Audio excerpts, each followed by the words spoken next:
Today I'm going to show you how to take this dollar store mug and make it extra special for that special someone for this Valentine's Day.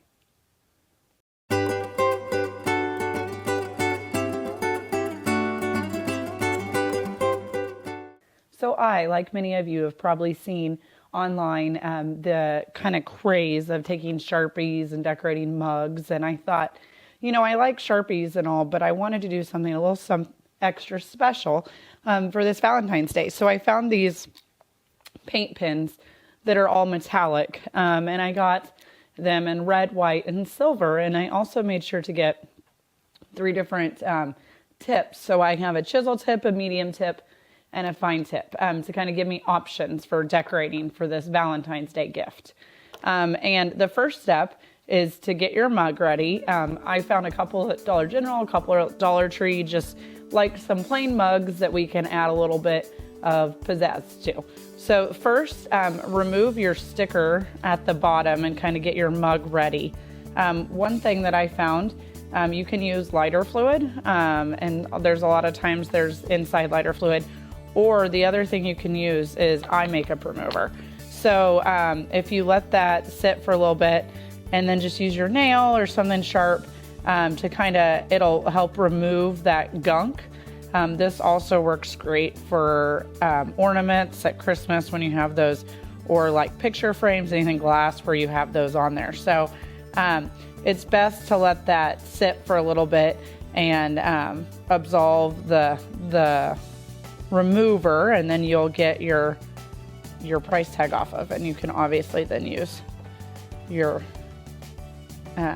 cotton balls to remove that. So just a quick little tip there.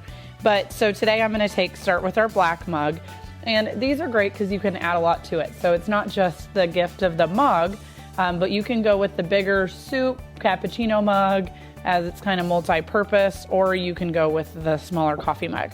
So I thought on the black that it would look nice to do silver and red, and I do not have the best handwriting, so I like to do a lot more drawing or shapes than I do letters. So when you're doing it, I liked that this mug was ribbed, so then that shows you. And with the medium point, it's kind of nice because I can make pretty good polka dots. And I thought with the ribs, that kind of gives me a line to work across. So I like when projects like this are semi-homemade, you're kind of adding a little something extra to what you do every day. I think this is also a great project for kids. So I'm actually hoping to take one of my friend's kids for the weekend and see if we can get together and make these for her, because I think she would thoroughly enjoy it. So just added a little line. You can always go back. These paint pens have kind of been fun, and I'm kind of on a kick of seeing where else I'll use them. So stay tuned for that. I just added some little X's. So the great thing is your creativity is endless with these, but you can do anything you want to, whatever pattern you want. When you get it all done, the trick to baking it is you actually want to put it in your oven and let your oven preheat with it already in there. So you're going to want to do that up to 350, and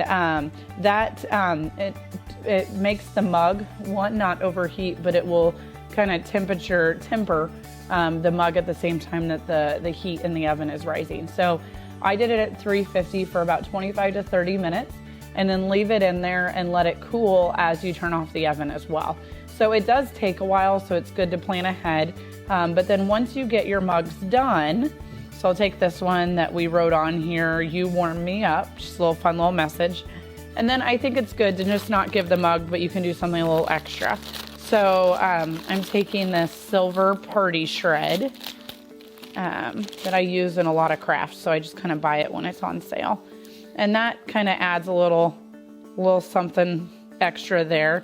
And then I got my the person I'm giving this to's favorite candies. So I have Snickers and Hershey's, and I'm kind of layering them in here. So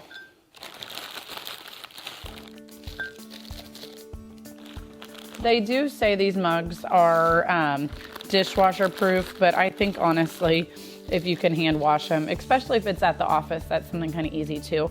So then I always add then just a little bit of shred on top as well. So not really disguise the candy, but kind of add that something extra. And then I love to wrap things in cellophane. I think it just gives something that shows kind of the final gift, but you don't have to worry about finding a box. And so I also keep this on hand. So when you're doing this, the best way to do it is to put your item there. And since I'm going to have a lot lengthwise, I don't have to do as much widthwise. So I'm just going to do enough that it'll come to the middle. And when I tie it, it will be into that bow. So do that here. You need a sharp pair of scissors. My scissors are getting a little dull. And then you should just be able to slide it across here. Whoop. The great thing is it doesn't really matter if it's straight on the top because of the way it comes together. So I'll just set that over there so it doesn't roll off. So you're gonna grab all your pieces, all your corners, and like I said, so then you already know you're gonna have a lot of kind of fluff at the top from your other pieces. And if it gets a little long, just kind of grab it there in the middle. And then grab your tool and cut one piece just enough to kind of wrap it around and have a little tail.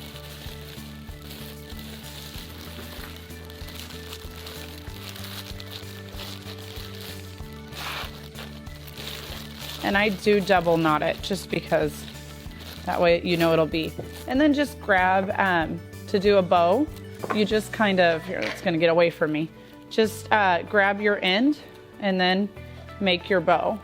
So just go back and forth. With something this size, I just usually do like 2 loops on either side. Then trim up your tool, take your long ones there that you tied on, tie it in a knot. Again, I double knot it just to make sure.